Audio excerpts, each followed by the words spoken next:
Hello there, so there's a lot of new players around the 76 Wasteland lately, and for the purposes of this video, don't leave veterans. You can have your say down in the comments and kick off a discussion there, but we're going to be taking a look at all things legendary today, from weapons to armor, talking about the best effects and what you should be on the lookout for, and what to just, absolutely ignore and, not get ripped off in player vendors by.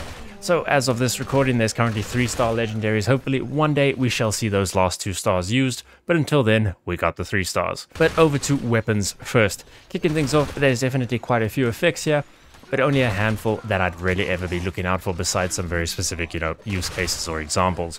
But overall, if you're looking for damage, you're going to be looking for either bloodied or anti-armor. Anti-armor has the versatility of allowing you to be full health or low health. Bloodied, of course, needs you to be low health, but all the other parts that make up a bloodied build, there's a reason why it's insanely powerful. So those are the 2 top ones I'd say for damage, and an honorable mention here I'm going to give to Executioners. It is the last effect that is still multiplicative based, and even though it only kicks in when your enemies are at 40% health, if you've done your build right, most of your rank and file enemies, regardless of what you use, are going to be getting destroyed. So it's mainly your bosses and tankier enemies which have, the bigger health bars, and that's where Executioners can really shine and outperform the other effects that sit at a constant 50% damage increase, but due to its multiplicative nature, it has better utility in those endgame situations. Other great options which are not damage orientated but more quality of life are Vampires and Quad. Vampires, particularly on your fast fire rate weapons, so anything automatic will get the best use out of it. It'll keep you alive and you'll barely ever have to worry about stimpaks or healing or, avoiding the damage because you're just healing it back immediately. Get it on your chainsaws, your auto axe, your shredder, fast fire rate weapons, you're going to be golden. Quad works particularly well with weapons that hit really hard and have small magazines, or just again, quality of life. Much larger magazine means you don't have to worry about reloading as often.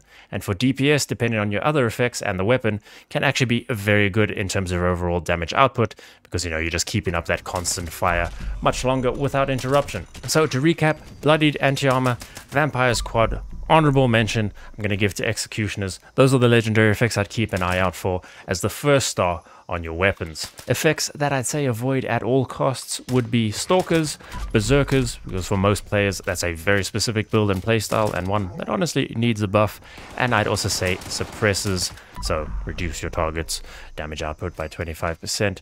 As for the 2nd and 3rd stars, there's quite a few, and it will also depend on your style of play, a bit what you might prefer.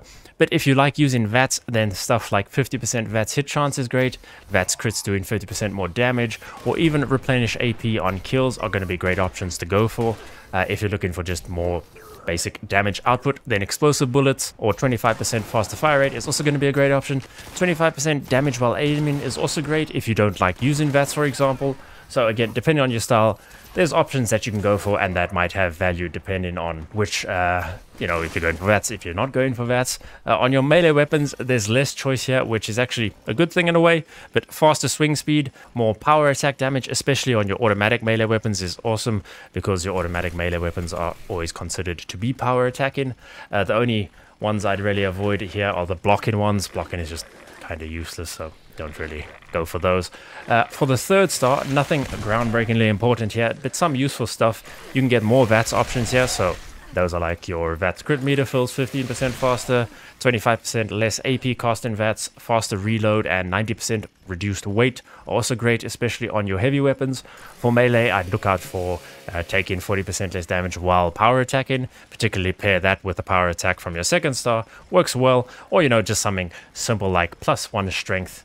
It's effective, but on melee weapons, strength is important, so that's also a decent option to go for. Again, there's lots of effects out there, and specific cases might call for, a particular effect or particular combination, but this is just a general guide, and it should get you started on the right foot in knowing what to keep an eye out for and what to, just avoid or script. And to avoid for your 2nd star, your limb damage plus 50% is really meh, and then bashing increased by 50%, avoid on pretty much everything besides a minigun because, well, Shredder is love, Shredder is life. And if you do find any of this helpful, then do me a favor, hit that like button, help the video to get to more people out there so they can get the info. Hit that subscribe button, stick around for more Fallout content. New season is right around the corner. But over to armor. Now, armor. Probably even less here that is worthwhile to most people. So regular armor, I have 2 standout options again, and general info for the rest. Anything that is giving you like +20 resistance or plus 10 resistance, etc., based off of some requirement. Resistance numbers hit diminishing returns very quickly. They're just not worthwhile. The ones you want to keep an eye out for are things that give you percentage resistance.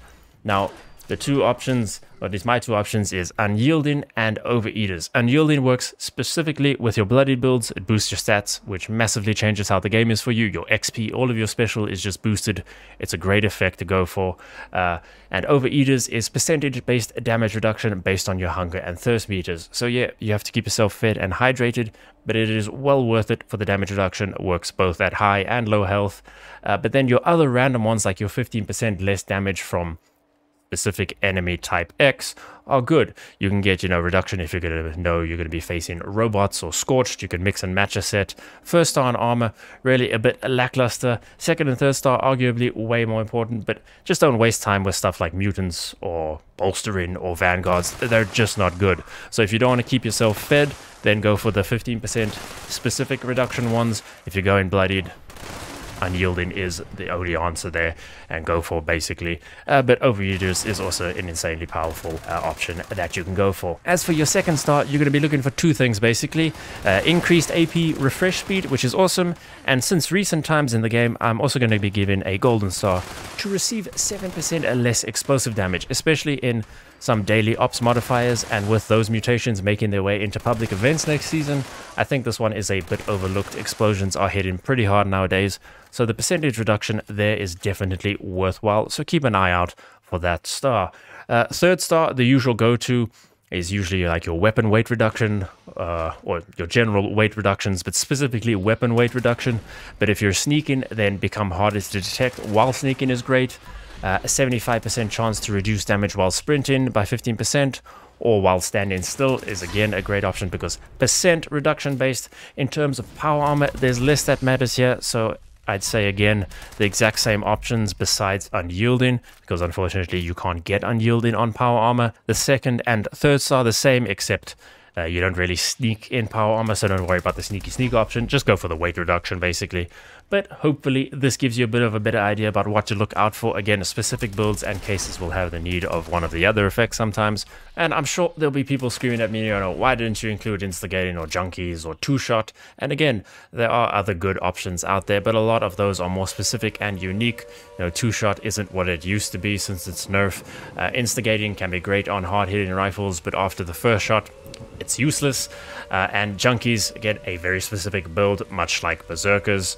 It takes more to get it going, but you get the general idea from this, or at least hopefully you do. And hey, if you enjoyed, do me a favor, hit that like button, hit that subscribe button, stick around for more Fallout content. As always, a massive thank you to the channel members for their support. But for now, thanks so much for watching, and I'll see you in the next one.